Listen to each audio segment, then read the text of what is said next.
very pre-industrial, and it's not really, there's still a major difference, I think, with the middle-class women and women's rights that we tend to think of in terms of the late 19th century. It's not quite like that yet, because women are so involved in all aspects, and when the husbands are gone, they will take over completely. They will do everything that needs doing. They are the business women. They are selling in the stores if their husband is an artisan. There's not the kind of, sort of shoving them aside, or that whole separate spheres thing, which I think has been pretty much laid to rest. But, it's not like that. It's still quite different. In terms of standard of living, I just wanted to show some of the differences in terms of housing, which is one of the most visible ways of showing that there were differences. This is Holland's Chateau, obviously a nice big house, lots of servants to look after it. There's no way one housewife would be looking after that house. This is just an ordinary urban house, and again, there would be servants, but it would be a little bit, a little bit less work. This is in Charlebourg, so typical village house. You're starting to see slightly, they're still pretty large. They're not just little shacks, but they're not like Colonials, obviously. And this one here is a little bit more modest. And then we have a log house in the eastern townships. And you can see how this would be very similar to the kinds of houses you were talking about in Upper Canada. Obviously, this would not be the last house. This is the first house. But at the same time, because of the pioneering aspect, you're obviously, depending on where you're at in your stage of life and where you're at in the settlement process, you might start off in something like this and then move up. And that's the other thing as well. I think that's pretty important when we talk about stratification. We sometimes forget. In Lower Canada, a lot of it has to do with age.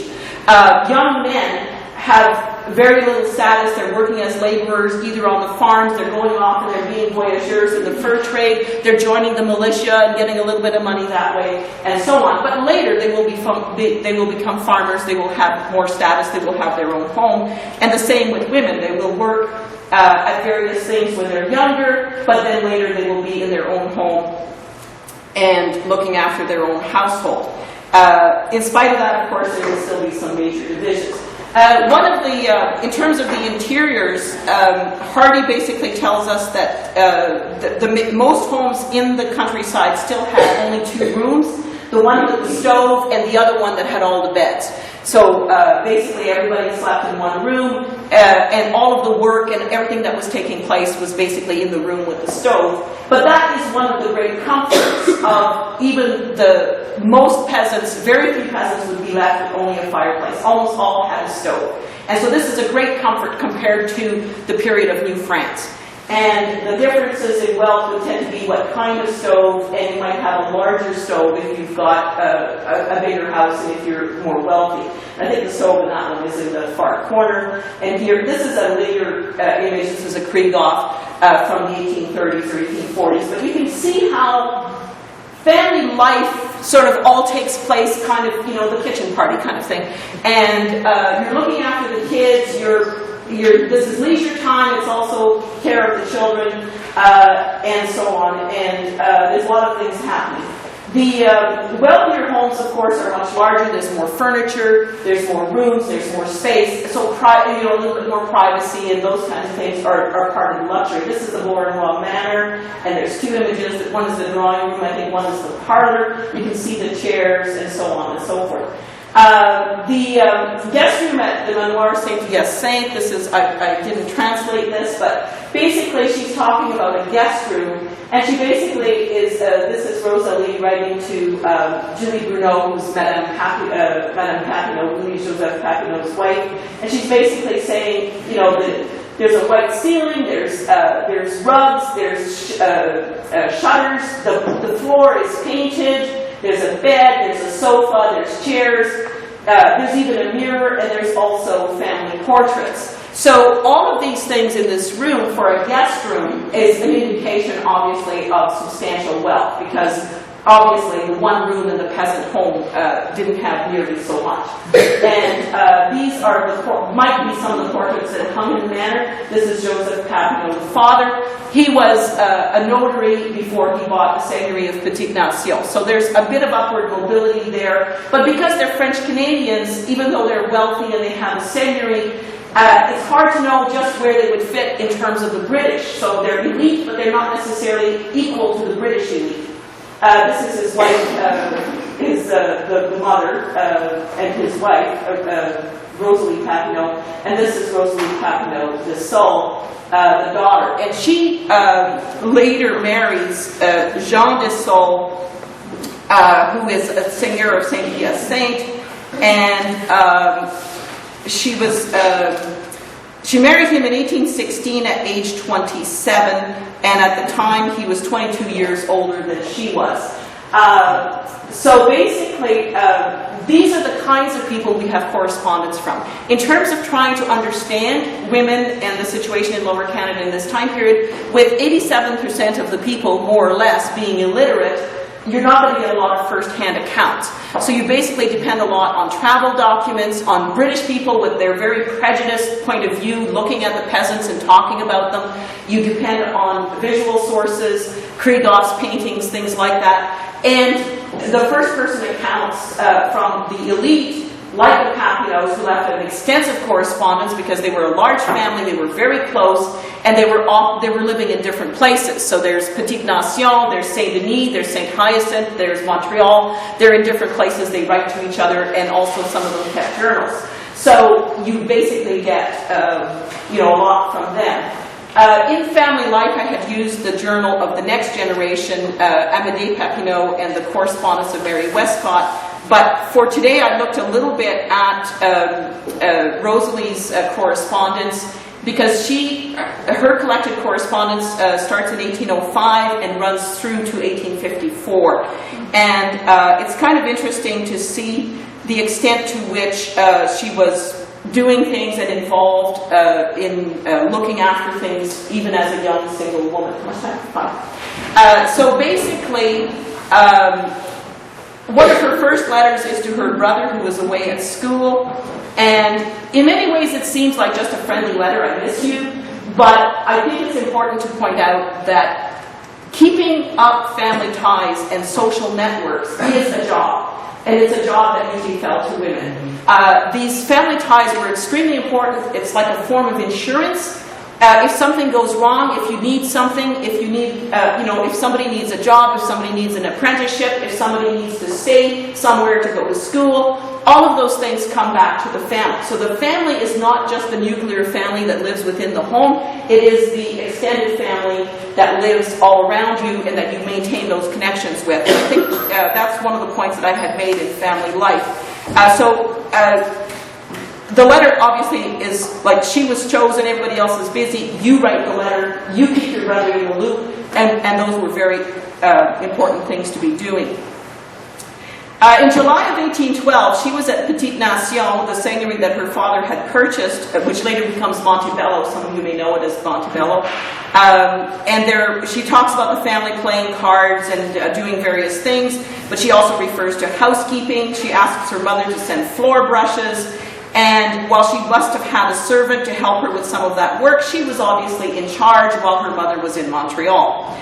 Later she asks for cloth for a scarf, which she will be making, presumably, and in another occasion she talks about wanting to make a coat or a woman's dress.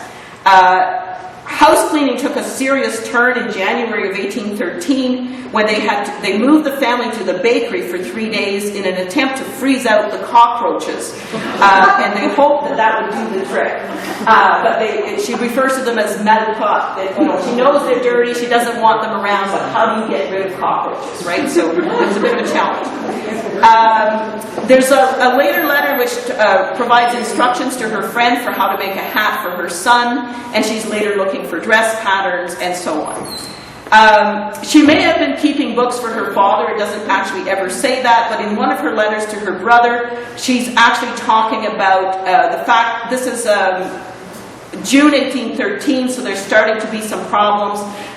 Wheat is very expensive, so there's shortages. She talks about it being $4 a minot English measure, cash only. And she says there's not 6 habitants who have bread, meat, vegetables, and flour. Clearly a list of things that they would be expected to have. She said instead they basically have potatoes and they're living from hunting and fishing. So by 1813 the war is obviously having a bit of an impact, particularly in these more isolated areas. She also talks about a storm and says if we have anything like that, once the crops are ready to go, we could just lose the whole crop if the wheat would be destroyed. At another point during the war, in September of 1814, she's in charge at Petite Nation again. Her mother is not there. In fact, in this case, she says that the house is without men except for Faustin, who might have been an older retainer, family retainer, who is afraid of soldiers. And at that point, there were a number of soldiers moving up to Michilimackinac, and so they were using the Ottawa for transportation. They were sleeping in the house, in the barn, everywhere, and someone comes up and warns her that the soldiers are talking about making a stew from either chickens or beef or mutton, whatever they can get. And so she sends someone to find someone to help her, and that person comes back. They round up all the chickens and put the chickens in the cellar for the night. And then later the next day, she says, they found out that the soldiers did get their stew, but it was with the rooster that they had forgot about. So it was like, whatever. But what's interesting about this, of course, is that as a young single woman, she is alone at Petite Nation in charge of everything. And so there's no one there from the family. Her father's not there, her mother's not there, she's in it. And this would have happened, of course, to a lot of women during the war. When the men are away, the women take over, they're in charge. Another letter refers in a similar way to the fact that she's useful in a crisis, and she's talking about the fact that her brother keeps her because of this, but like a character in a play, once he no longer needs her, he will send her off when she is no longer needed to the couloirs or whatever.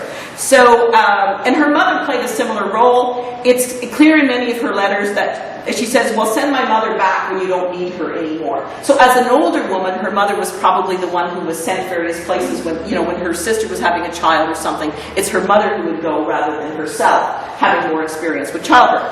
But there's a movement of the women as well. The men would move for business, for politics. For example, her husband was a member of the Legislative Assembly. She would have been left at home looking after things every time he went to Quebec. But the women, single women and married, older women who weren't needed all of the time at home would definitely be moving as well. So they would go and live with someone for a while or look after things and so on. So visiting is often not just for pleasure, it's also to help, and it's not just a couple of days, it's usually weeks, sometimes months.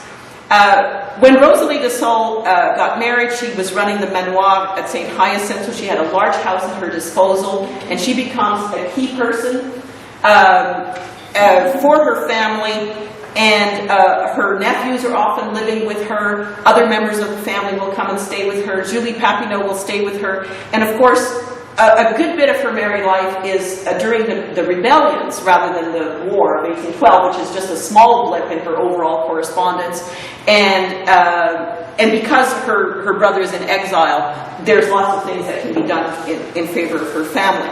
So without looking in detail at her later letters, I would say that the role of women in this time period is very much to do basically what needs doing.